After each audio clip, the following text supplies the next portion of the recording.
perfect happiness for 1,000 years. That's what the Spirit is going to promise. And almost like the Garden of Eden created all over again. And now we find that a lot of preachers are preaching the great age of glorious new age of victory over wars, victory over social unrest, victory over famines, and victory over all kinds of. And he used the words "new age" to describe what was coming. It would be a glorious new age, yeah. And this is exactly what the movement is all about today. And he went on and said, as I said a little earlier, that as life on this planet becomes more and more difficult, and calamities will strike the planet more and more frequently, the spirits at that time are going to put all their effort to impress religious leaders, to bring before the masses of the earth the sacredness of Sunday. See? He will teach Sunday sacredness. And with the religious leaders, looking forward to 1,000 years of perfect peace on earth, they will put all their effort into it. Then laws will be passed by governments. One person asked, what's going to happen about people that don't believe in the Spirit's recommendation? The priest says, that's no problem at all. Laws will be passed by governments that will force people to go along with it, regardless of whether they believe in it or not. And he says the law enforcement officers will explain to people, make it clear that such a law is necessary to assure the well-being of all people. He says the laws will be passed with no effort at all. And then he went on and he said about the fact that the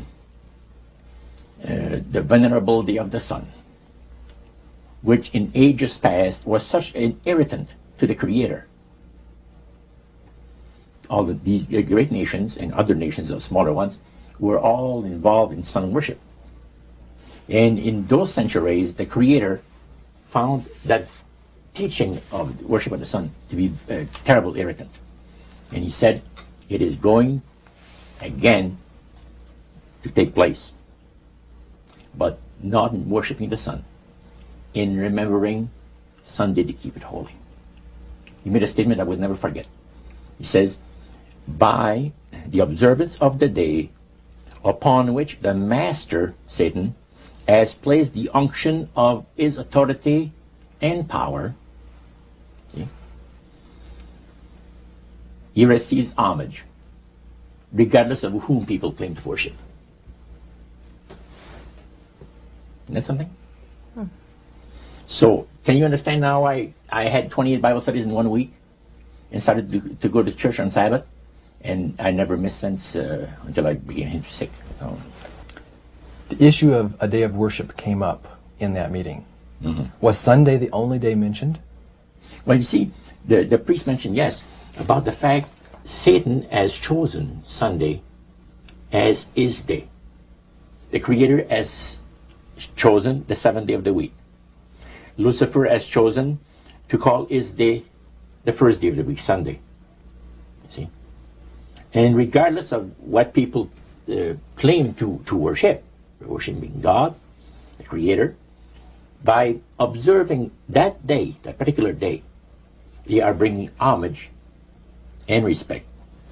Now, at that time in your life, you were 20 years old or so. Had you ever heard of a Seventh-day Adventist? Never in my life.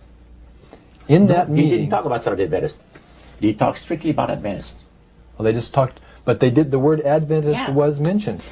The priest was telling us that necromancy, as I mentioned earlier, is the belief that the dead have entered into a higher state of existence, etc. And he says, for centuries, friendly demon spirits have worked diligently to establish and uphold in the religious convictions of all people the belief that man has an immortal soul. See? Then he boasted about the fact that the master was so smart in that he had deceived the whole world, even in this age of great scientific knowledge and understanding. Then one person put his hand up, and that priest says, yes, we want to say something?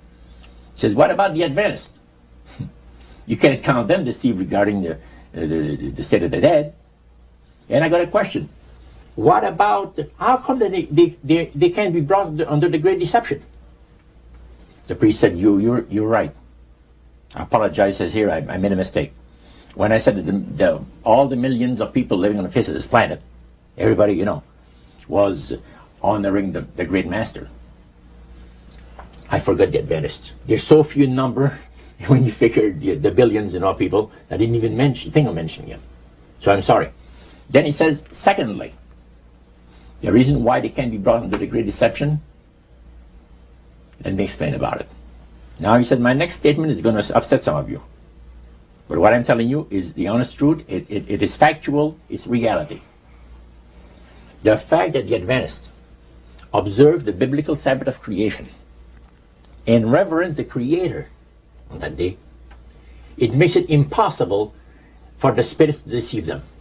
They are given very special help and great spiritual insight. And he said, under these conditions, they are not ordinary people. And that stayed with me, man. Just like this. And when I heard the word Adventist, when Sarah told me later on, which we're going to cover later, I asked him, I said, what denomination do you belong to? He said, I'm a Seventh Adventist. What's that again? He said, I'm a Seventh Adventist. I said, is that the same thing as Adventist? Oh yeah, he says, a lot of people call us the Adventists. They don't talk about the 70s, same thing. Boy, I was interested. I bet you were. Now, I wanted to know what his Bible said. Yeah, I bet you did. Because that was the one group that under question only, the high priest of the demonic worship house. Yeah. The thing that he had said to you was, this is the one group that can't be deceived. That's right. And so somewhere back inside that that resistance you had came out, and you awoke. A few months later, that experience, unique experience, was instrumental in helping me make a decision for Christ. And also, I had no hesitation to join myself to God's commandment-keeping people because of the fact that I knew what kind of people they were. And after having had 28 Bible studies in 1 week, I started to keep the Sabbath, fit forever. But you see, the time that I had these Bible studies, 4 hours per evening, we started at 7 o'clock and finished at 11 o'clock at night.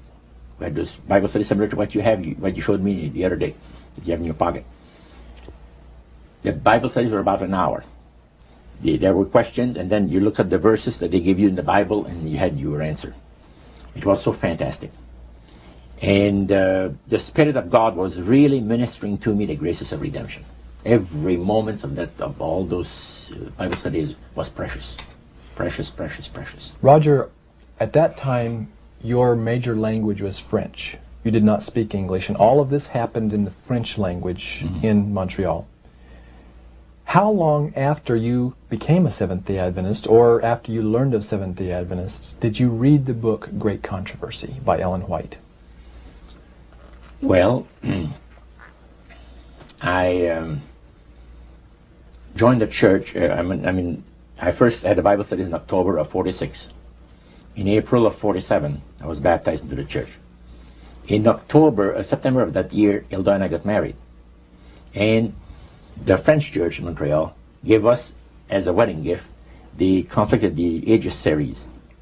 And I had not read the Great Controversy up to then. But then you read it. Yeah. And what went through your mind when you read the book Great Controversy, thinking back on the experience you'd had maybe just a year or so before? That's right. What went through your mind? This person is inspired. This person has got knowledge that nobody else has on the face of the earth, except, the spiritists that I was mentioning, because it's so unique. Well, I find it very remarkable that they were willing to share the strategy that Satan is working on with this group. Of course, their plan was that it would never get out. That's right. Under seal of death. That's right. Their plan is that you don't have to worry about saying anything about the great master. Because as soon as anybody strays some, the spirits will tell the high priest right away what's taking place. They did with my Bible study by Wednesday night. I studied on Monday and Tuesday. By Wednesday night, the spirit counselor appeared to the high priest and says, you have one of your defectors. He says, that mono guy, you're going to get rid of him. Because he's out there studying the Bible with the Adventists. The people that the master hates most on the face of the earth. The high priest